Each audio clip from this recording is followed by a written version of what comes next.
السلام علیکم ورحمۃ اللہ وبرکاتہ۔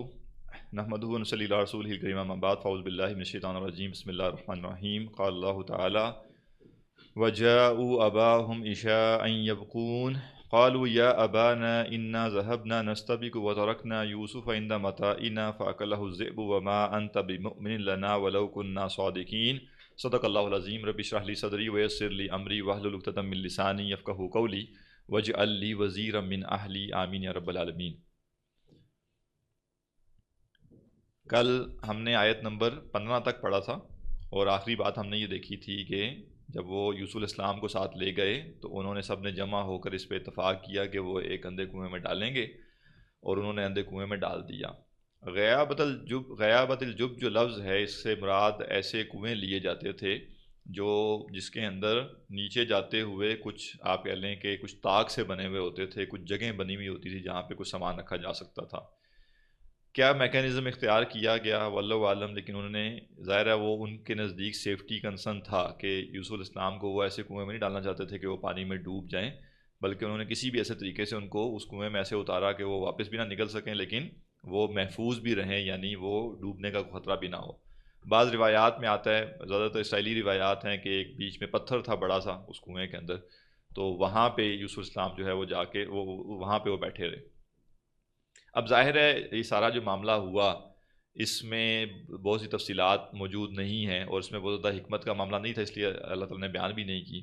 لیکن ظاہر ہے حسد کے مارے جب بھائی گھر سے لے کے نکلے ہوں گے، ہم صرف یہ بات اس لیے کر رہے ہیں کہ تھوڑا سا اندازہ کریں کہ اللہ تعالیٰ کے جو نیک لوگ ہوتے ہیں ان پر آزمائشیں کیسے آتی ہیں، کیونکہ ہم نے نا جو زندگی سوچی ہوئی ہوتی نا، جیسے عام طور پہ ایک جملہ بڑا معروف ہے ہمارے ہاں کہ دین میں سکون ہی سکون ہے، تو دین میں کوئی سکون نہیں ہے، کیونکہ دین پر عمل کرنے میں تو پھر آپ کی آزمائش ہے، پھر آپ کو جو ہے پرکھا جائے گا، آزمایا جائے گا۔ تو لہٰذا جو انبیاء کی زندگیاں ہیں وہ جب ہم دیکھتے ہیں پتہ چلتا ہے کہ جس چیز کو ہم سکون سمجھ رہے ہیں کہ بس یہ 2-4 دن کے کام کریں گے تو سارے مسئلے حل ہو جائیں گے، دنیا میں کوئی ٹینشن نہیں ہوگی، نہیں، ایسا نہیں۔ جتنا نیکی میں آگے بڑھیں گے اتنی آزمائش بڑھے گی، اور جتنی آزمائش بڑھے گی اتنی دنیا میں بے سکونی بڑھے گی۔ اب مجھے پتہ ہے آپ لوگ کہیں گے کہ قرآن مجید تو کہتا ہے کہ واضح طور پہ قرآن مجید کہتا ہے الا بذکر اللہ تطمئن القلوب، کہ اللہ کے ذکر میں دلوں کو اطمینان ملتا ہے۔ تو یہ ذہن میں رکھیے کہ اطمینان الگ چیز ہے، سکون الگ چیز ہے، اور اس کے اوپر ایک پورا لیکچر موجود ہے، اگر آپ سننا چاہیں تو وہ سن سکتے ہیں تفصیل سے، ابھی موقع نہیں ہے اس کا۔ تو برحال عرض کرنے کا مقصد یہ ہے کہ جب ہم قرآن پڑھیں، ٹھیک ہے کچھ ٹیکنیکل باتیں بھی ہم ساتھ پڑھیں، لیکن جو نصیحت حاصل کرنی ہے، جو زندگی کے لیے اسوہ لینا ہے، وہ بھی دیکھنا ہے ہم نے۔ اور اس میں ایک بہت بڑا پوائنٹ کیا ہے کہ انبیاء کی زندگیاں کیسی گزریں۔ اگر ہمیں یہ پتہ ہوگا قرآن پڑھ کر کہ انبیاء کی زندگی کیسی گزری ہیں، تو پھر ہم اپنی زندگی میں ویسا ہونے پر زیادہ واویلا نہیں کریں گے کہ پتہ نہیں ہمارے ساتھ کیا ہو گیا، بلکہ ہمیں پتہ چلے گا نہیں یہ تو نیک لوگوں کے ساتھ یہی ہوتا ہے، جو اللہ کے ولی ہیں، اللہ کے قریب لوگ ہوتے ہیں، ان کے ساتھ یہی ہوتا ہے۔ لہٰذا اب وہ جب گھر سے نکلے ہوں گے لے کے، اور اب ان کو پتہ ہے کہ بھائی اب یہ بھائی ہماری دسترس میں ہے اور خار کھائے بیٹھے ہیں کئی سالوں سے، تو رستے میں ظاہر ہے مارا پیٹا بھی ہوگا، برا بلا بھی کہا ہوگا، اور جس طرح سے ٹیز کیا جا سکتا ہے وہ کیا ہوگا، یعنی انہوں نے جیسے اپنی بھڑاس نکالی ہوگی نا۔ آپ سوچئے 10 بھائی ہیں اور حسد سے بھرے ہوئے ہیں، اور وہ 10 بھائی وہ ہیں جو بھائی کو قتل کرنے کے لیے بھی تیار ہو گئے تھے اپنے حسد کی وجہ سے۔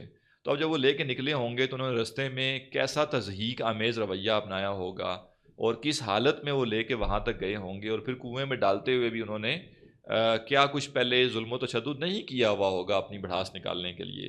تو یہ سب یوسف علیہ السلام کی آزمائش ہو رہی ہے بہت تھوڑی عمر میں۔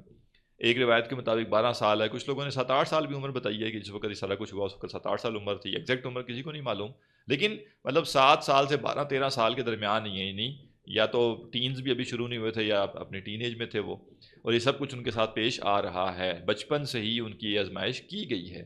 تو جو بلند مقامات ہوتے ہیں وہ بلند مقامات ایسے حاصل ہوتے نہیں ہیں۔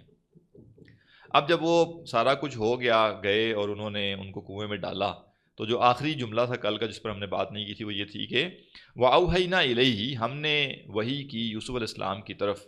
یہ جو وحی ہے اس سے بعض لوگوں نے مراد لی کہ یہ ایکچول وحی کی گئی تھی جیسے انبیاء پر وحی کی جاتی ہے، اور بعض لوگوں نے کہا کہ نہیں یہ وحی نہیں تھی، کیونکہ نبوت آپ کو اس وقت نہیں ملی بلکہ نبوت آپ کو بعد میں جوانی کی عمر میں ملی ہے۔ عام طور پہ زیادہ تر جو نبوت کا عرصہ ہوتا ہے وہ 40 سال کا عرصہ ہوتا ہے، یعنی 40 سال کے بعد نبوت ملتی ہے۔ اگرچہ ایکسیپشنلی حضرت یحییٰ کا ذکر قرآن مجید میں، حضرت عیسیٰ کا ذکر ہے کہ ان کو پیدائش کے بعد ارلی بھی نبوت دی گئی ہے، ان کے اوپر وحی آئی، لیکن کچھ مفسرین کہتے ہیں کہ نہیں، جو شروع میں وحی آتی ہے یہ اصل میں الہام ہوتا ہے، یعنی وحی کی صورتیں ہیں بہت ساری. جیسے انبیاء جو ہیں ان کو جو خواب آتے ہیں وہ بھی سچے خواب ہوتے ہیں، ان کے لیے وہ ایک طرح سے وحی کا درجہ رکھتے ہیں، کیونکہ اس میں جو حکم ہوگا وہ اصل حکم ہے. لیکن وہ ایک ذریعہ ہے کہ اللہ تعالیٰ خواب میں کچھ سجھا دے، دل میں کوئی بات ڈال دے. اور ایک یہ کہ باقاعدہ جبریل علیہ السلام آئیں اور وہ اللہ کا کلام لے کر آئیں اور وہ باقاعدہ کنوے کریں. جیسے کوئی آپ کو لیٹر ملتا ہے ایک، اس کے اندر باقاعدہ ایک تحریر ہوتی ہے. اور ایک یہ ہے کہ آپ کے دل میں خیال آ گیا. تو الہام کہتے ہیں اللہ تعالیٰ کسی انسان کے دل میں کوئی خیال ڈال دے. اچھا، یہ خیال کا مطلب یہ نہیں ہوتا کہ جیسے ایک آئیڈیا ہے. بعض اوقات انسان کے ساتھ یہ ہوتا ہے کہ بڑی پختہ طریقے سے اس کے دل میں ایک بات آتی ہے، بڑی کلیئرٹی کے ساتھ، اور ذہن اس کا جم جاتا ہے اس کے اوپر. یعنی ایسے اڑتا ہوا خیال نہیں ہوتا کہ بس آیا اور چلا گیا، بلکہ ایک بڑا یکسو قسم کا خیال، اور جو کہ ذہن میں راسخ ہو جائے. واللہ عالم، الہام ان چیزوں میں ہے جس کو ویریفائی نہیں کیا جا سکتا کہ یہ الہام جو میرے دل میں بات آئی ہے یہ الہام ہوا ہے یا نہیں، اس کو ویریفائی نہیں کیا جا سکتا. ہاں، اس کو ریجیکٹ کرنے کی بنیادیں تو موجود ہیں، یعنی یہ طے کرنا کہ الہام نہیں ہے یہ تو پاسبل ہے، لیکن یہ طے کرنا کہ الہام لازمی ہے یہ مشکل ہے. کیسے طے کریں گے کہ الہام نہیں ہے؟ جو ہی غیر شرعی بات کا دل میں خیال آئے گا تو ہم قطعاً نہیں کہہ سکتے کہ الہام ہے. جو ہی شریعت میں اضافے کی بات آئے گی یا کمی کی بات آئے گی تو ہم کہیں گے یہ الہام نہیں ہے. شریعت سے ٹکرانے والی کوئی چیز آئے گی تو ہم کہیں گے یہ الہام نہیں. لیکن اس کے علاوہ کچھ معاملات میں الہام ہو بھی سکتے، جیسے قرآن مجید میں ہے کہ جب موسیٰ علیہ السلام پیدا ہوئے تو اللہ تعالیٰ نے ان کی والدہ کو وحی کی، تو وہ کیا تھا؟ اصل میں وہ الہام تھا. یعنی وہ ظاہر ان کو کوئی نبوت تو نہیں ملی ہوئی تھی، لیکن ان کے دل میں یہ بات ڈالی گئی کہ یہ طریقہ اختیار کرو کہ اس کو ایک صندوق میں ڈال کے دریا میں ڈال دو. تو دوسری رائے یہ ہے کہ یہ الہام تھا، وحی نہیں تھی، واللہ عالم. لیکن پیغام ہم نے کیا دیا یوسف علیہ السلام کو؟ لَتُنَبِّئَنَّهُمْ بِأَمْرِهِمْ هَٰذَا.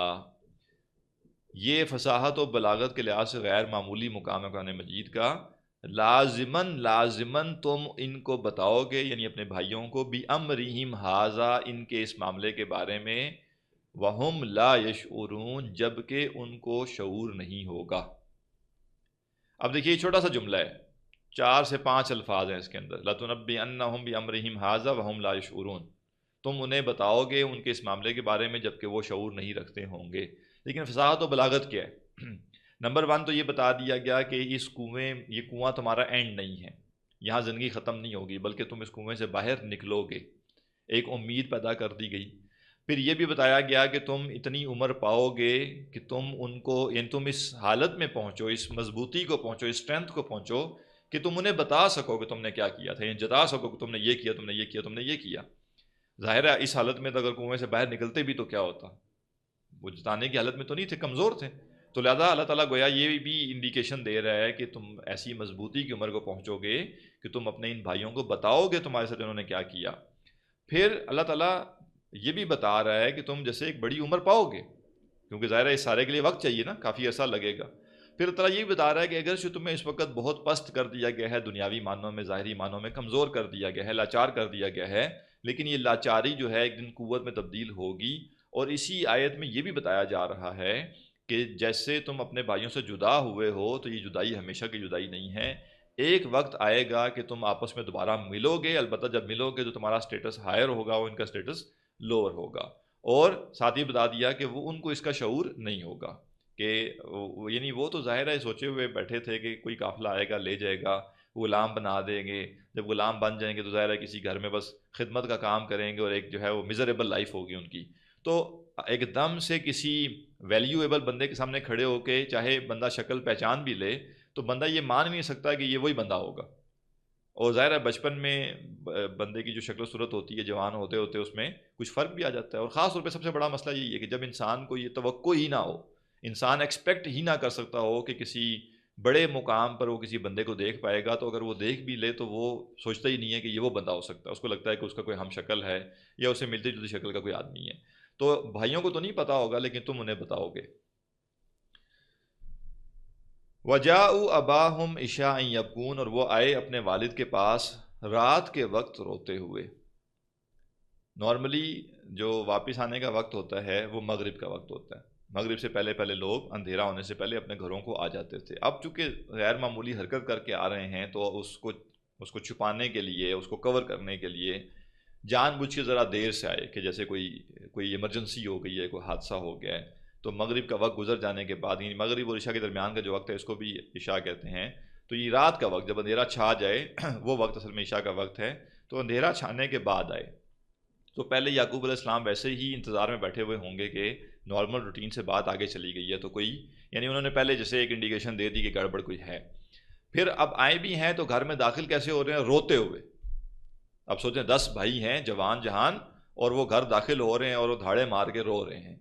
تو پہلے ہی سما باندھ دیا، اور کیا سما باندھا کہ جیسے کچھ بہت بڑا مس ہیپ ہو گیا ہے۔ اور اگر وہ نارمل کنڈیشن میں آ کے خبر دیتے تو لگتا ہے کہ جو مس ہیپ ہوا ہے اس نے ان کو افیکٹ نہیں کیا، تو اپنے آپ کو اس مس ہیپ کے ساتھ شامل کرنے کے لیے وہ روتے ہوئے آئے، جیسے بہت بڑا سانحہ ہو گیا، بہت، حالانکہ اپنی طرف سے تو بڑی کامیابی حاصل کر کے آ رہے تھے، تو وہ جو جھوٹے آنسو جو ہے وہ آنکھوں میں لے کر روتے ہوئے آ گئے۔ اسی لیے ایک بڑی پیاری بات کہی گئی کہ ضروری نہیں ہے کہ ہر روتا ہوا شخص مظلوم ہو۔ تو یہ بھی حکمت کا ایک موتی بڑا قیمتی ہے کہ دنیا میں کسی کی ظاہری حالت دیکھ کر یہ طے کر لینا کہ یہ لازماً مظلوم ہے، یہ ٹھیک نہیں ہے۔ اس کا ہرگز یہ مطلب نہیں ہے کہ آپ نے اس کو ظالم ہی سمجھنا ہے، لیکن محض ظاہری حالت میں سے کوئی چیز دیکھ کر یہ طے کر لینا کہ یہ لازماً مظلوم ہے، یہ نہیں ہے صحیح۔ اس لیے آپ جانتے ہیں نا کہ بلیک میلنگ ہوتی ہے، ایموشنل بلیک میلنگ کیا ہوتی ہے؟ آج کل جیسے ہمارے ہاں مختلف کارڈ کھیلے جاتے ہیں نا، تو ان کارڈز کے اندر جیسے ایک آپ کہہ لیں کہ ایک عورت کارڈ بھی ہے۔ تو عورت کارڈ کیا ہوتا ہے کہ کوئی عورت محض عورت ہونے کے ناطے ایسا آرگومنٹ اپنا لے کہ لوگ کہیں کہ نہیں یہ تو عورت ہے، یہ کیسے غلط ہو سکتی ہے، تو پھر کہا جاتا ہے نہیں بھئی یہ عورت کارڈ کھیلا جا رہا ہے۔ تو جیسے محض عورت ہونا یہ ثابت نہیں کرتا کہ وہی لازمی مظلوم ہے، دونوں صورتیں ممکن ہے، وہ مظلوم بھی ہو سکتی ہے، وہ ظالم بھی ہو سکتی ہے۔ ایسے ہی محض کسی کا روتا دھوتا ہونا، محض کسی کے کپڑے پھٹے ہوئے ہونا، محض کسی کی ظاہری حالت پر گندہ ہونا، یہ لازماً اس بات کی علامت نہیں ہے کہ وہی مظلوم ہے۔ اور آپ جانتے ہیں کہ یہ طریقہ اختیار کیا جاتا ہے بعض اوقات کہ جو شخص ظالم ہوتا ہے اگر وہ ایکسٹرا سمارٹ بننے کی کوشش کرے تو وہ طریقہ یہ اختیار کرتا ہے کہ وہ اپنا گیٹ اپ ایسے بنا لیتا ہے کہ اس کو دیکھ کے کسی کا بھی اس کے بارے میں یہ گمان نہ جائے کہ یہ ظالم ہو سکتا ہے۔ تو لہذا انہوں نے بھی کیا کیا کہ روتے ہوئے آئے، اور ایسے لگا جیسے کہ وہ مظلوم ہیں، لیکن اصل میں ظالم وہ خود ہی تھے۔ تو قرآن مجید سے کیسے ہمارے اسلاف حکمت کے موتی سمجھا کرتے تھے اور کیسے ان کو اپنی زندگی میں امپلیمنٹ کرتے تھے، اسی سے آپ لے لیں اس مثال سے کہ امام شعبی جو ہیں وہ دارالقضاء میں مقدمات سن رہے تھے ایک دفعہ، تو اور ایک شخص روتا ہوا آیا اور اس نے دعویٰ کیا کہ فلاں شخص نے اس پر ظلم کیا، اور ایسا سما باندھا کہ امام شعبی کے ساتھ جو شخص بیٹھا ہوا تھا اس نے کہا کہ لگتا ہے یہ شخص واقعی مظلوم ہے۔ تو فوراً امام شعبی نے کہا کہ کیا برادران یوسف کا معاملہ نہیں جانتے تم؟ انہوں نے بھی جو ہے وہ خیانت کی، اور ظلم کرنے کے بعد کیا کیا؟ رات کو روتے ہوئے اپنے باپ کے پاس آ گئے۔ تو محض یہ رونا جو ہے یہ اس بات کی علامت نہیں ہے کہ یہ مظلوم ہے۔ یہ کیوں ضروری ہے جاننا؟ اس لیے جاننا ضروری ہے کہ بعض اوقات ہم جیسے روڈ پہ جا رہے ہیں اور ہم دیکھتے ہیں کوئی ایشو ہو گیا، لوگ اکٹھے ہوئے ہیں، تو ہم دیکھتے ہیں کہ جی ایک بندہ ہے وہ رو رہا ہے، وہ رو رہا ہے تو اس کا مطلب ہے کہ یہ مظلوم ہے، اور ہم ایک دم سے سمپتی ہماری اس کے ساتھ طرف چلی جاتی ہے اور ہم کہتے ہیں کہ کوئی اور ہی ظالم ہوگا۔ موسٹ لائکلی ایسا ہی ہوگا، ہم یہ نہیں کہہ رہے کہ ایسا لازماً نہیں ہوگا، لیکن لازماً ایسا ہوگا یہ بھی ضروری نہیں ہے۔ وہاں پہ نیوٹرل انکوائری ضروری ہے۔ کسی کو بھی ظالم طے کرنے سے پہلے نیوٹرل انکوائری ضروری ہوتی ہے۔ یہ معاملہ بڑا اہم ہے۔ بعض کا جیسے اگر میرے سامنے جیسے کوئی مسئلہ ڈسکس کیا جائے، عام طور پہ جیسے یعنی خواتین کا یہ معاملہ آتا ہے کہ جی فلاں خاتون جو ہے اس کا شوہر یہ کرتا ہے اور یہ ظلم کرتا ہے، تو اسے کیا کرنا چاہیے، ساتھ رہنا چاہیے، نہیں رہنا چاہیے؟ تو میں اکثر یہ کہا کرتا ہوں کہ یہ one side of the story ہے، دوسری سائڈ کی اسٹوری ہمیں نہیں پتہ۔ تو یہ ممکن ہے کہ جو یہاں آ کے یہ بتا رہا ہو کہ اس کا شوہر دنیا کا بدترین آدمی ہے اور سب سے یہ مسئلہ ہے وہ مسئلہ ہے، تو یہ تو ون سائڈڈ اسٹوری ہے۔ تو ون سائڈڈ اسٹوری سن کے آپ ڈیسیجن نہیں دے سکتے کوئی، یا آپ یہ طے نہیں کر سکتے کہ ہاں وہ غلط ہے اور آپ ٹھیک ہیں، انلیس کہ آپ دوسری سائڈ کی اسٹوری بھی سن لیں۔ اور کئی دفعہ ایسا ہو جاتا ہے، ضروری نہیں ہے ہر دفعہ ایسا ہو، لیکن کئی دفعہ ایسا ہو جاتا ہے کہ جب آپ ادر سائڈ کی اسٹوری سنتے ہیں تو آپ کو پتہ چلتا ہے کہ بھائی معاملہ تو الٹا ہی ہے، یہ تو جس کو ہم مظلوم سمجھ رہے تھے وہ ظالم تھا، اور جس کو ہم ظالم سمجھ رہے تھے اصل میں مظلوم تو وہ ہے۔ تو لہٰذا کسی فیصلہ کرنے کے لیے ظاہری حالت کے بجائے نیوٹرل انکوائری ضروری ہے۔ وقالو یا ابانا انا ذهبنا نستبق، اب انہوں نے جو کہانی گڑی وہ کیا تھی؟ انہوں نے کہا ابا جان روتے ہوئے آئے ہوں گے، اور ابا جان کو جو ہے وہ پکارا ہوگا اور کہا ہوگا ابا جان ہم نے دوڑ لگانے کے لیے ہم گئے، وترکنا یوسف عند متاعنا، اور ہم نے سامان کے پاس اپنے بھائی یوسف کو چھوڑ دیا، فاکلہ الذئب، اور بھیڑیا آ کے کھا گیا ان کو، وما انت بمؤمن لنا، یہ بڑی مزے کی چیز ہے۔ ہمیں پتہ ہے آپ نے ہماری بات نہیں ماننی، ہمیں پتہ ہے آپ نے ہم پہ یقین نہیں کرنا، تو جو جرم چھپانے کا ایک طریقہ یہ بھی ہوتا ہے کہ انسان پہلے ہی ایسا ماحول کریٹ کر دے کہ اگلے بندے کو کہے کہ ہمیں پتہ ہے، ہاں آپ میری بات کا یقین نہیں کریں گے، ہمیں پتہ ہے یہ ہوگا. یعنی پہلے ہی جیسے مظلوم سا بن جانا اور پہلے ہی ایک وکٹم کارڈ پلے کرنا شروع کر دینا. تو انہوں نے بھی یہی کیا. اس سے پہلے کہ والد کوئی ہاں نہ کرتے یا وہ کوئی تصدیق کرتے یا تکذیب کرتے، تو انہوں نے جیسے کہتے ہیں نا اوپر سے ہو کے ملنے والی بات، وہ پہلے سے ہی اس پہ آ گئے کہ ہمیں پتہ ہے آپ ہماری بات نہیں مانیں گے، ولو کننا صادقین، ہم کتنے ہی سچے کیوں نہ ہو جائیں، آپ نے تو ہماری بات کے اوپر یقین کرنا ہی نہیں ہے، آپ کو تو ہم سے لگاؤ ہی نہیں ہے، آپ کو تو ہماری پرواہ ہی نہیں ہے. یعنی اب وہ ایک جیسے ایموشنل بلیک میلنگ والی سائڈ پر جانا شروع ہو گئے اپنی بات کو کور کرنے کے لیے. یہ نقطہ یہاں بھی ذہن میں رکھ لیجئے کہ بعض اوقات جیسے ہم پیچھے بات کر رہے ہیں، بعض اوقات کچھ لوگ ایسے ہوتے ہیں، اور میں کچھ ایسی شخصیات کو جانتا ہوں، پبلک فگرز ہیں کہ نام نہیں لینا چاہتا یہاں میں، کہ ان کا طریقہ واردات ہی یہ ہے، جو جرم انہوں نے کرنا ہوتا ہے پہلے وہ اس جرم کے خلاف اپنی پوزیشن بناتے ہیں. مثلا ایک بندے نے چوری کرنی ہے تو وہ پہلے بتائے گا چور بہت برے ہوتے ہیں، چور یہ ہوتے ہیں، چور دیکھیں چوری سے کتنا مسئلہ پیدا ہے. یعنی وہ پتہ چلے گا جناب کہ یہ بندہ جیسے چوری کے بہت خلاف ہے اور جیسے اس کو چوری سے بڑی نفرت ہے. یعنی پہلے وہ اپنی ایک معرفت ایسی کریٹ کر لے گا معاشرے میں، اور پھر جب وہ واردات ڈالے گا تو کوئی کسی بندے کا ذہن جائے گا نہیں کہ یہ بھی چوری کر سکتا ہے. اور اگر وہ بہت زیادہ سیاںا ہوگا تو وہ کیا کرے گا کہ جب وہ چوری کرے گا تو وہ چوری کرنے کے بعد بجائے اس کے کہ وہ سامنے آئے اور اس کو پکڑا جائے، سب سے پہلا وہ نکلے گا، وہ کہے جی میری چوری ہو گئی، میرے گھر چوری ہو گئی ہے، تاکہ لوگ کہیں کہ لوگوں نے پورے علاقے کے بارے میں لوگ سوچ لیں گے کہ یہ سارے چور ہو سکتے ہیں، لیکن اس کے بارے میں نہیں سوچیں گے. کیوں؟ کیونکہ اس نے بڑا پلان کر کے پہلے سے ماحول سازگار بنایا اپنے خلاف، اپنے مطابق، اور لوگوں کو ایسا ٹریپ کیا کہ جب یہ مسئلہ پیش آئے تو میری طرف کسی کی توجہ جائے ہی نہ. تو ہمارے ہاں بھی یہ معاملات کیے جاتے ہیں کہ بعض لوگ اپنے خاص ایجنڈے کے لیے، اپنا ایک خاص بیانیہ بنانے کے لیے بڑے طریقے سے پہلے بیانات جاری کرتے ہیں. 8-10 دن، 15 دن، مہینہ، 2 مہینے بیانات جاری کریں گے تاکہ وہ جب جرم وہ کرنا ہو ہم نے، تو کسی کا دھیان ہماری طرف جائے ہی نہ کہ جرم ہم نے کیا ہے. تو یہ کام انہوں نے بھی کیا. وَجَاءُوا عَلَىٰ قَمِيصِهِ بِدَمٍ كَذِبٍ، اور وہ لائے اس کی قمیص کے اوپر جھوٹا خون. قَالَ بَلْ سَوَّلَتْ لَكُمْ أَنفُسُكُمْ أَمْرًا، حضرت یعقوب نے کہا کہ تم تو اپنے پاس سے ایک کہانی گھڑ کر لے آئے گو، تمہارے نفسوں نے تمہارے لیے ایک سٹوری بلڈ کر دی ہے. یہ کہتے ہیں نا، یہ بنی ہوئی کہانی ہے، گھڑی ہوئی کہانی ہے یہ. فَصَبْرٌ جَمِيلٌ، پس صبر ہی اچھا ہے، یا پس اچھے صبر کے علاوہ اور چارہ کار نہیں ہے. وَاللَّهُ الْمُسْتَعَانُ عَلَىٰ مَا تَصِفُونَ، اور جو کچھ تم بیان کر رہے ہو اس پر اللہ سے ہی مدد چاہی جا سکتی ہے. یہ آیت بھی بڑی اہم مضامین پر مشتمل ہے.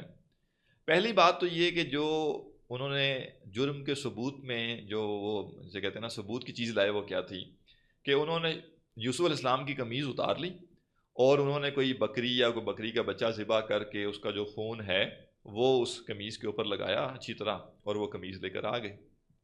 اچھا، جو جدید نفسیات ہے وہ بھی یہ بات کہتی ہے کہ کسی انسان کے لیے کامل درجے پہ جا کے کوئی جرم کرنا پاسیبل نہیں ہے. یعنی کوئی بندہ بھی یہ نہیں کر سکتا کہ جرم ایسے کرے کہ بالکل کوئی ایویڈنس نہ رہے. بہت ایکسیپشن ہو سکتی ہے کہ کوئی بندہ اتنا ایکسپرٹ ہو کہ ثبوت تو پھر بھی رہ جاتے ہیں، لیکن اس نے ثبوت اتنے کم کر دیے ہوں یا اتنے چھپا لیے ہوں کہ ان کو ثبوتوں تک پہنچا نہ جا سکتا ہو. لیکن یہ چیز کہ کوئی شخص جرم کرے اور اس جرم کے اندر وہ کلو چھوڑ نہ جائے، یہ ممکن نہیں. تو جو لوگ بھی انویسٹیگیٹ کرنے والے ہوتے ہیں، جو ادارے بھی یہ کام کرتے ہیں، ان کو اچھے طریقے سے پتہ ہوتا ہے کہ اگر جرم ہوا ہے تو کلو موجود ہے، کوئی نہ کوئی ثبوت بندے نے چھوڑا ہوگا، کوئی نہ کوئی وہ ٹریس چھوڑ گیا ہوگا. اب اصل میں جو انہوں نے محنت کرنی ہوتی ہے وہ یہ نہیں کرنی ہوتی کہ ٹریس ہے یا نہیں، محنت یہ کرنی ہوتی ہے کہ ہم ٹریس تک پہنچ سکتے ہیں کہ نہیں پہنچ سکتے، یعنی ہم اس کلو تک پہنچ سکتے ہیں کہ نہیں. پھر یہ جو لوگ تھے، یہ یہاں سے یہ پتہ چلتا ہے کہ یہ کوئی عادی مجرم نہیں تھے. عادی مجرم ریلیٹیولی زیادہ ایکسپرٹ ہوتا ہے اپنے جرم کو چھپانے میں، لیکن جو عادی مجرم نہیں ہوتا وہ کیا کرتا ہے، وہ کوشش تو کرتا ہے کہ اس سے سرزد ہو جائے جرم. اب ظاہر ہے یہ کوئی قاتل لوگ تو نہیں تھے، ان کا کوئی یہ پیشہ تو نہیں تھا یا ان کی کوئی معمول تو نہیں تھا، یہ تو ایک خاص حسد بڑھتے بڑھتے ایک مقام تک پہنچا اور حسد کے اندر جذبات میں آ کے انہوں نے یہ کام کر دیا. لہٰذا اب چونکہ مجرم تھے نہیں، لہٰذا اب انہوں نے جو اس کا حل نکالا اپنے جرم کو چھپانے کا، وہ بڑا بھودا سا تھا. اس میں بھودا پن کیا ہے؟ پہلی بات تو یہ ہے کہ ظاہر ہے جو بکری کا خون ہے تو کچھ نہ کچھ دیکھنے سے اندازہ ہو جاتا ہے یعنی ہیومن بلڈ کا معاملہ اور ہے اور ایک بکری کے خون کا معاملہ اور ہے. ظاہر ہے لوگ پہلے زمانے میں یعنی آج کل بھی ایون ہم سال میں ایک دفعہ تو کم از کم قربانی کرتے ہی کرتے ہیں, تو ایک اندازہ ہوتا ہے ہمیں کہ جو گائے بھینسیں اور بکریاں اور اس طرح کی چیزیں ذبح کی جا رہی ہوتی ہیں ان کا خون کیسا ہوتا ہے. تو لہٰذا ایک تو ویسے پتہ چل جاتا ہے کہ یہ جو تم کر کے لائے ہو کہانی یہ جو ہے وہ یہ کسی انسان کا خون نہیں. لیٹ سے کہ نہیں پتہ چلا تو سب سے بڑا کلو کیا تھا کہ وہ قمیض جو ہے وہ ویسی کی ویسی لے کر آ گئے. تو یعنی جیسے پہلے بھیڑیے نے آ کے قمیض اتاری ہے, پھر اس نے سارا کھایا ہے اور کھانے کے بعد وہ سارا جو خون ہے وہ اس قمیض کے اوپر ڈالا ہے. تو یہ تو پاسبل نہیں ہے, لاجیکلی یہ ہو نہیں سکتا کہ کوئی بھیڑیا آئے اور وہ ایک پورے بندے کو کھا جائے لیکن اس پورے بندے کی جو قمیض ہے وہ کہیں سے بھی نہ پھٹے. اور پھر ایون جیسے یہ چیز نہ کہ جی بھیڑیا کھا گیا, بھیڑیا اٹھا کے لے گیا, چلیں یہ ایک اور بات ہے کہ جی ہم آئے تو ہمیں وہ ملے ہی نہیں اور ہمیں پتہ چلا کہ کوئی بھیڑیا آیا تھا یا کوئی بھیڑیا آئے تھے وہ یعنی گھسیٹ کر لے گئے اور ہمیں نہیں پتا کہاں لے گئے. لیکن یہ کہنا کہ جی بھیڑیا کھا گیا, تو ایسا تو نہیں ہوتا کہ ایک بھیڑیا آئے گا اور ایک پورے سالم بندے کو نگل جائے گا. ظاہر ہے وہ کھائے گا تو مطلب ٹھیک ہے بندے کی ڈیتھ بھی ہو گئی ہے, اس نے اس کا کوئی باڈی پارٹ بھی کھا لیا, لیکن جسم تو موجود ہوتا ہے نا, جسامت تو ہوتی ہے, بندے کی باڈی تو ہوتی ہے. اور اگر باڈی نہیں ہے تو پھر کپڑے بھی کہاں سے آئیں گے؟ اگر بالفرض وہ بھیڑیے جو ہیں وہ باڈی لے کر چلے گئے ہیں اور گھسیٹ کر لے گئے ہیں تو پھر باڈی کے ساتھ کپڑے بھی چلے گئے. اب جرم کیا عجیب سا یہ معاملہ کیا کہ کپڑے قمیض اتار کر لے, تو عجیب سا بھیڑیا تھا جو آیا ہے اور ایک پورے بندے کو کھا گیا اور ایک پوری قمیض اتار کے سائڈ پہ رکھ دی, اور اچھا قمیض بھی سائڈ پہ ایسی رکھی جس کے ساتھ خون بھی لگا ہوا ہے. تو کم از کم قمیض پھٹی ہوئی ہوتی, ٹھیک ہے, اور پتہ چلتا کہ ہاں جی واقعتاً ایک حادثہ پیش آیا, تو قمیض کو پھاڑ کر نہیں لائے. وہ جیسے ایک لطیفہ ہی ہے کہ دو بھائی تھے, انہوں نے مختلف کاروبار کرنے کی کوششیں کی, تو جو کاروبار کرتے تھے بیچارے ناکام ہو جاتے تھے, کچھ نہیں بچتا تھا ان کو, آخر میں نقصان اٹھا کر بند کر دیتے تھے.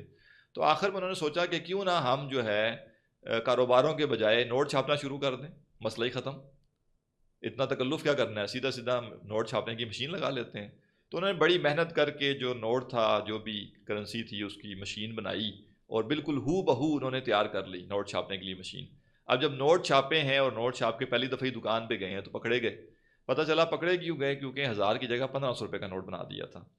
تو یہ مسئلہ ان کے ساتھ بھی ہوا ہے کہ جرم تو کر لیا, لیکن اس جرم کے نتیجے میں جو وہ ثبوت لے کر آئے ہیں کہ جی یہ مسئلہ ہوا ہے اور یہ حادثہ ہمارے ساتھ ہوا ہے, وہ ثبوت جو ہے وہ 1500 روپے کا نوٹ تھا, جو دیکھتے ہی پتہ چل گیا کہ بھائی یہ نوٹ تو جعلی ہے, یعنی اور نشانی دیکھنے کی ضرورت نہیں, اس کے اوپر 1500 لکھے ہوئے یہی کافی ہے.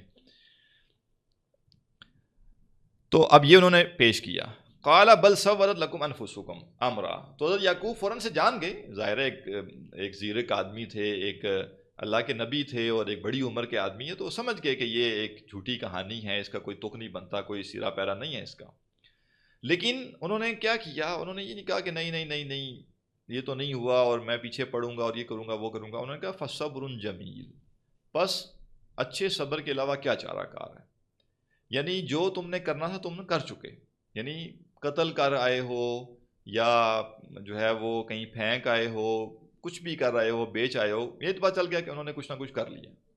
لہٰذا کہا کہ اب صبر ہی اچھا ہے, اور صبر جمیل جو ہے, خالی صبر کا لفظ یہاں استعمال نہیں کیا بلکہ صبر جمیل کا لفظ استعمال کیا. صبر اپنی ذات میں ویسی بہت اعلیٰ چیز ہے, لیکن اس کے ساتھ اگر جمیل کا لفظ بھی آ جائے کہ خوبصورت صبر, اچھا صبر, تو اس کے اندر کیا کیا معنی پیدا ہو جاتے ہیں. مثلا ایک معنی یہ بیان کیا گیا کہ صبر جمیل وہ ہے جس میں شکایت نہ ہو, فریاد نہ ہو, جزا و فضا نہ ہو, اور ٹھنڈے دل سے اس مصیبت کو برداشت کیا جائے, یہ ہے صبر جمیل. اگر ہر بندے کے ساتھ ذکر کیا جا رہا ہے, اس کو بھی بتایا جا رہا ہے, اس کو بتایا جا رہا ہے, رویا دھویا جا رہا ہے, اور ساتھ کہا رہا ہے جی میں صبر کرتا ہوں, پھر یہ صبر تو شاید ہو سکے لیکن صبر جمیل نہیں ہوگا یہ کبھی بھی. اسی لیے ایک اور جگہ پہ یہ بیان کیا گیا کہ جو صبر جمیل ہے وہ 3 چیزوں کو شامل ہے. نمبر 1 اپنی مصیبت کا کسی سے ذکر نہ کرنا, نمبر 2 اپنے دل کا دکھڑا کسی کے سامنے نہ رونا, اور نمبر 3 اپنے نفس کا پاک نہ سمجھنا, یعنی یہ نہ سمجھنا کہ میں بالکل ٹھیک ہوں, مجھے کوئی مسئلہ نہیں ہے. تو یعنی یہ ہے صبر جمیل کہ انسان اس مسئلے کو جو ہوا ہے اپنی ذات تک محدود کرے, اس کا غم برداشت کرے, لیکن اپنی خارجی زندگی کے اوپر اس کو اثر انداز نہ ہونے دے, اور خاص طور پہ لوگوں کے پاس سہارے کے لیے نہ جائے. کہ کچھ لوگ ہوتے ہیں ان کے ساتھ مس ہیپس ہو جاتے ہیں, پھر ساری زندگی ہر بندے کو سناتے ہیں, وہ ہر بندے کو بتاتے ہیں میرے ساتھ یہ ہوا. یہ کچھ لوگ ایسے بھی ہوتے ہیں جو بتاتے ہیں جی بس میں نے صبر کیا, جی بس میں نے صبر کیا, جی میں نے صبر کیا. یہ کون سا صبر ہے بھائی؟ جب آپ ہر بندے کو بتا رہے ہیں کہ میں نے صبر کیا تو یہ صبر تو نہ ہوا, یہ تو آپ نے ایک واویلا کرنے کا نیا طریقہ نکال لیا بس, اور کچھ نہیں ہے.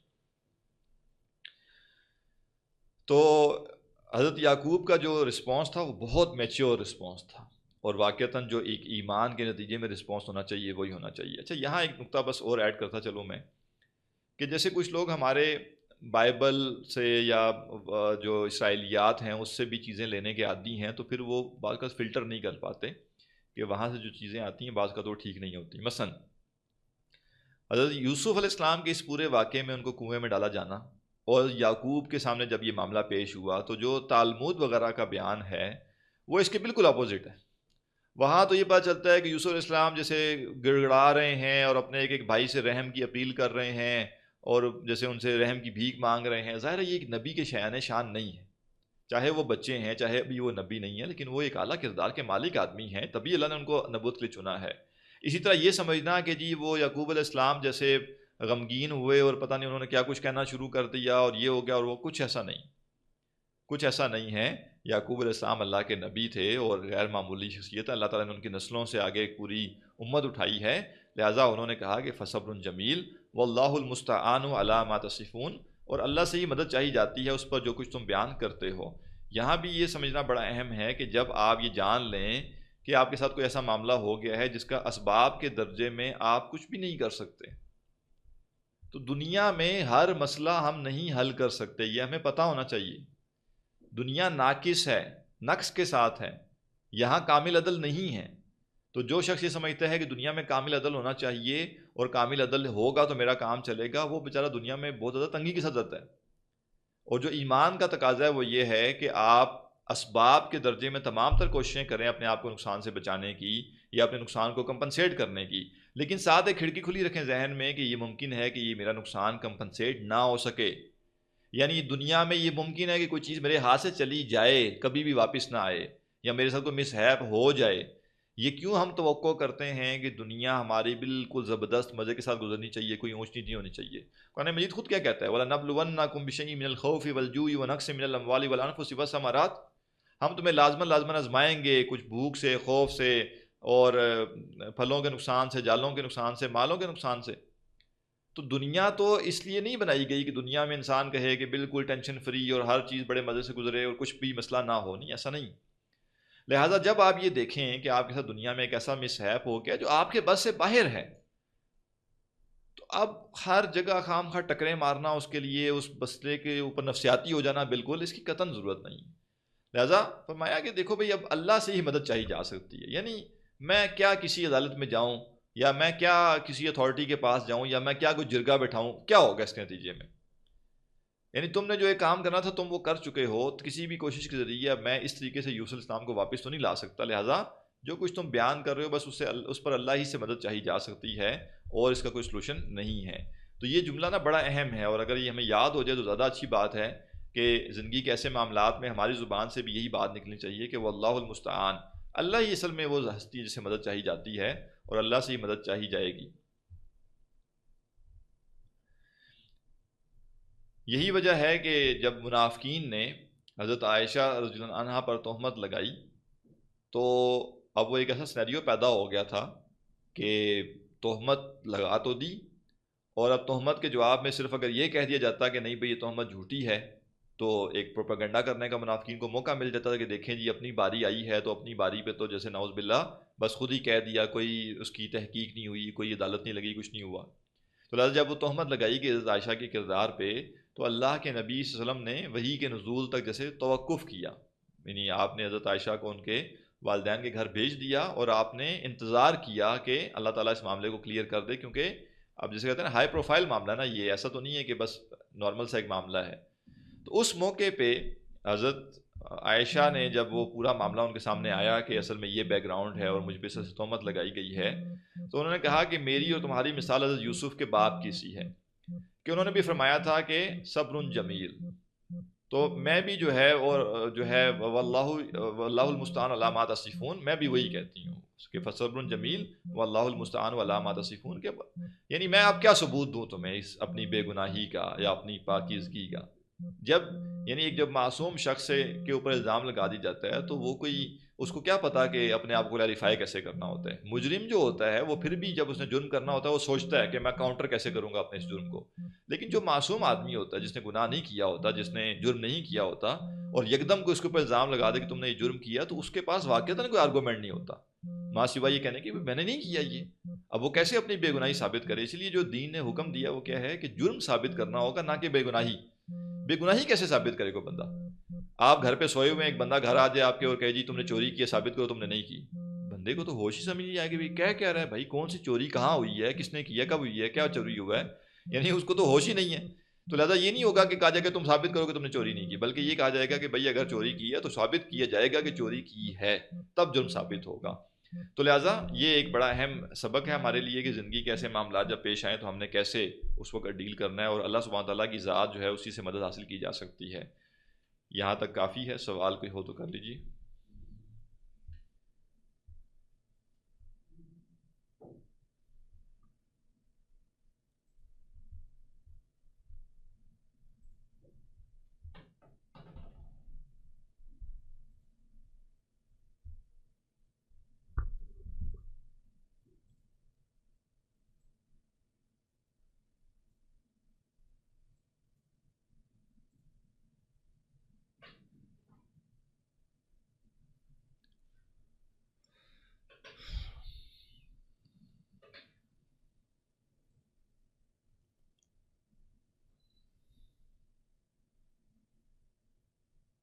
جی، صبر جمیل کا مطلب ہرگز یہ نہیں ہے کہ یہ کوئی انبیاء کے ساتھ خاص چیز ہے، بلکہ ہم نے دیکھ لیا کہ صبر جمیل کون سا، جس میں جزا و فضا نہ ہو، جس میں لوگوں کے سامنے دکھڑے نہ بیان کیے جائیں، جس میں اپنے غم کا اظہار بہت زیادہ لوگوں کے سامنے نہ کیا جائے اور انسان اس کو برداشت کرے، یہ صبر جمیل ہے.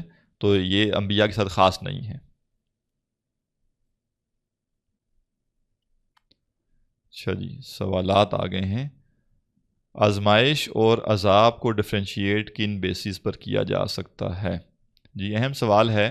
نمبر ایک تو یہ جان لیجئے کہ دنیا میں عذاب جو ہے وہ اتنی یعنی روٹین نہیں ہے کوئی کہ ایک بندے کی زندگی میں بار بار اس کے اوپر عذاب نازل ہو. عذاب اصل میں آخرت میں ہے. دنیا میں جو کچھ ہوتا ہے، ہاں کسی پوری قوموں پہ اللہ تعالیٰ نے عذاب نازل کیے ہیں، لیکن پھر وہ عذاب استحصال ہوتے تھے، پھر بالکل ان کو ختم کر دیا جاتا تھا. ادر دین عذاب استحصال، جو عذاب جس کو لوگ سمجھتے ہیں کہ یہ عذاب ہے، تو وہ اصل میں عذاب نہیں ہوتا، بلکہ اس دنیا میں انسان کے اوپر جو بھی مشکل پیش آتی ہے، جو مصیبت آتی ہے، جو تکلیف آتی ہے، وہ اصل میں اس کو اللہ سے قریب کرنے کے لیے ہوتی ہے، نصیحت کے لیے ہوتی ہے، عبرت کے لیے ہوتی ہے، جھنجھوڑنے کے لیے ہوتی ہے.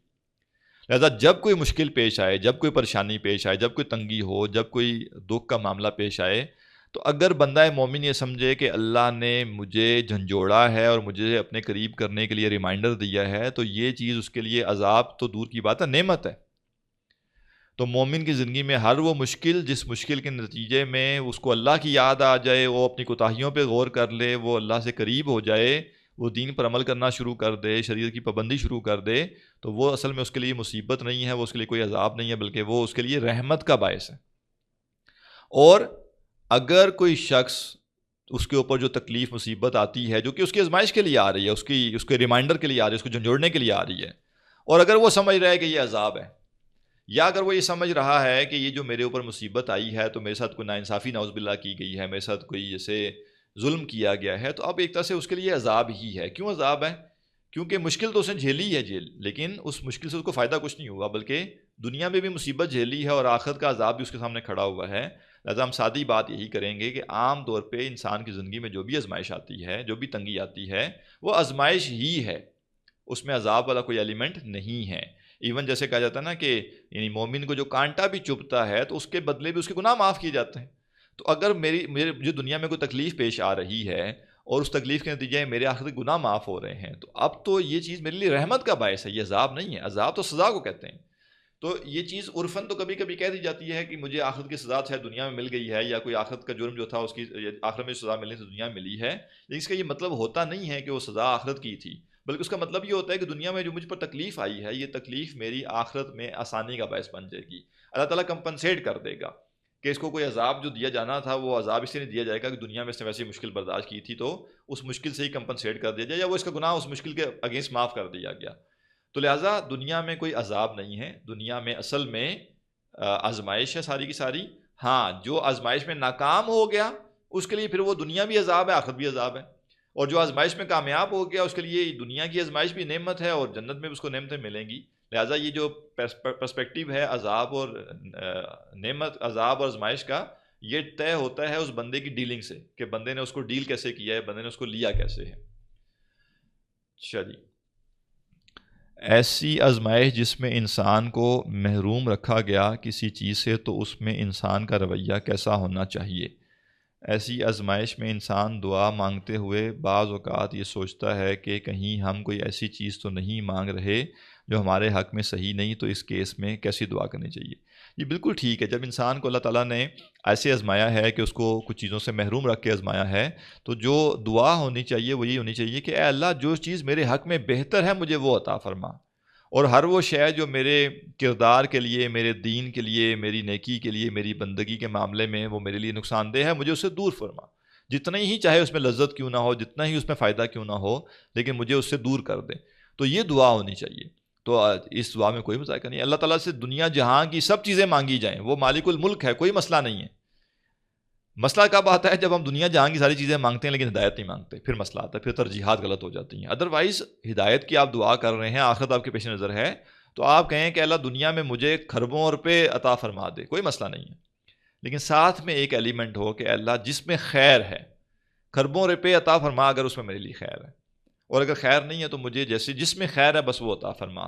تو ہر چیز کے ساتھ، ہر دعا کے ساتھ یہ سوال ساتھ میں لازمی ہو کہ اللہ اگر میری آخرت کے لیے اس میں خیر ہے، اگر میری نجات کے لیے اس میں خیر ہے، اگر یہ تیری رضا کا باعث ہے تو مجھے یہ عطا فرما.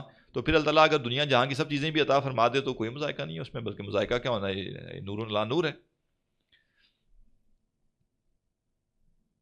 جی بالکل. اللہ تعالیٰ سے جب انسان صبر کی دعا کرے تو صبر جمیل کی دعا کرے کہ اللہ مجھے صبر جمیل عطا فرما. جی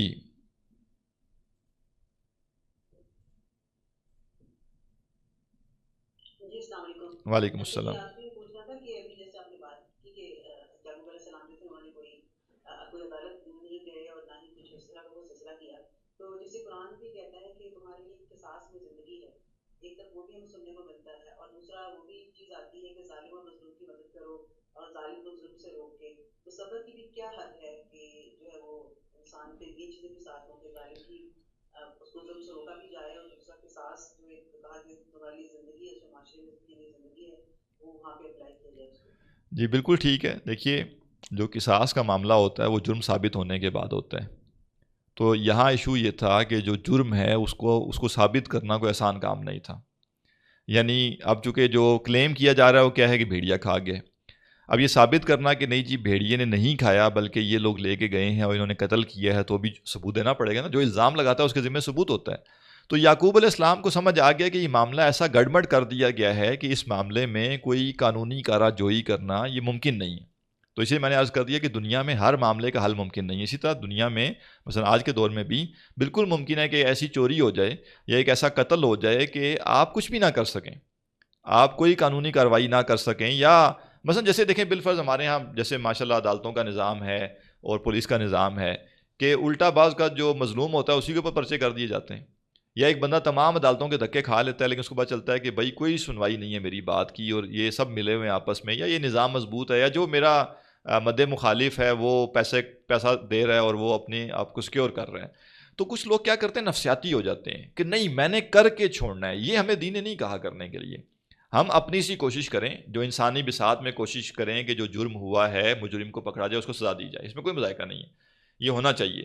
لیکن یہ کب تک ہوگا؟ جب تک اس کے امکانات ہیں.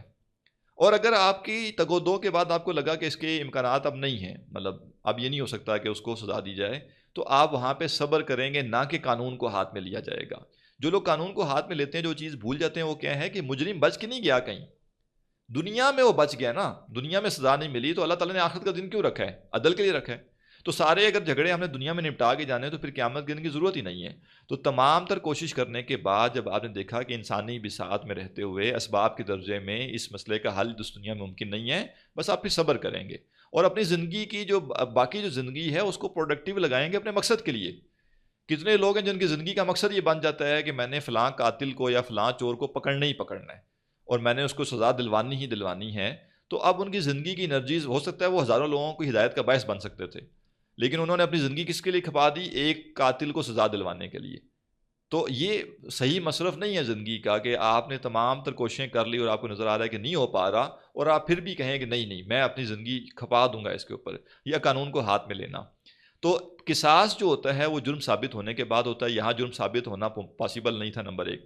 نمبر دو، جو دین نے کہا ہے کہ وَلَكُمْ فِي الْقِصَاصِ حَيَاةٌ يَا أُولِي الْأَلْبَابِ، اس کا قطعاً یہ مطلب نہیں ہے کہ قصاص لینا لازم ہے، بلکہ ساتھ ہی قرآن مجید یہ کہتا ہے کہ جو شخص معاف کرنا چاہے وہ معاف کر سکتا ہے، یعنی قاتل جو ہے، جو مقتول کے ورثاء ہیں، اگر وہ معاف کر دیں تو وہ معاف کر سکتے ہیں، اس میں کوئی ان کو رکاوٹ نہیں ہے۔ اب جو معتدل بات ہمیں سمجھ آتی ہے وہ کیا ہے کہ اگر یہ لگے کہ کسی کو معاف کرنے سے وہ مزید جرم کرے گا تو ایسے مجرم کو سے قصاص لینا چاہیے۔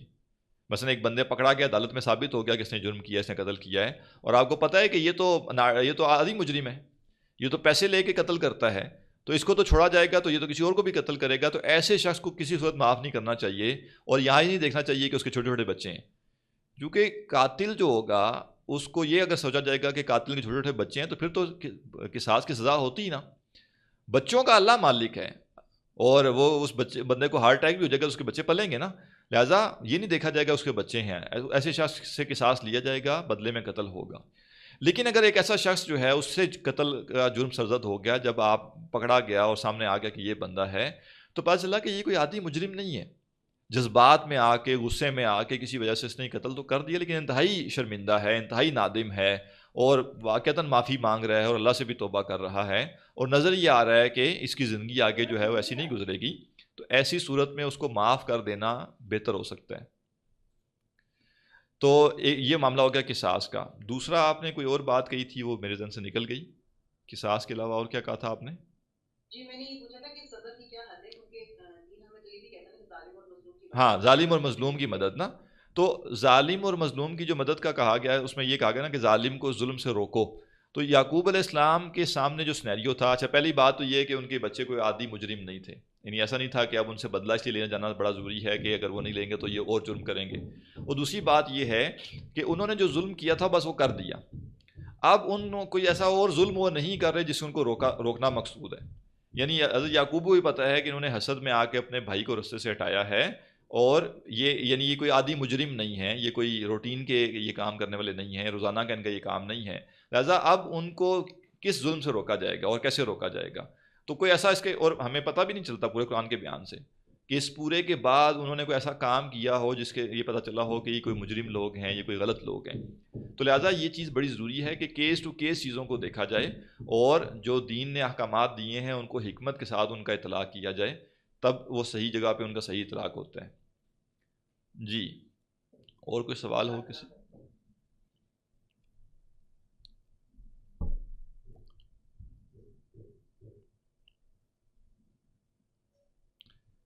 ٹھیک ہے جی، مزید سوال نہیں ہے، اسی پہ اکتفا کرتے ہیں۔ سبحانک اللہم و بحمدک، نشہد ان لا الہ الا انت، نستغفرک و نتوب الیک۔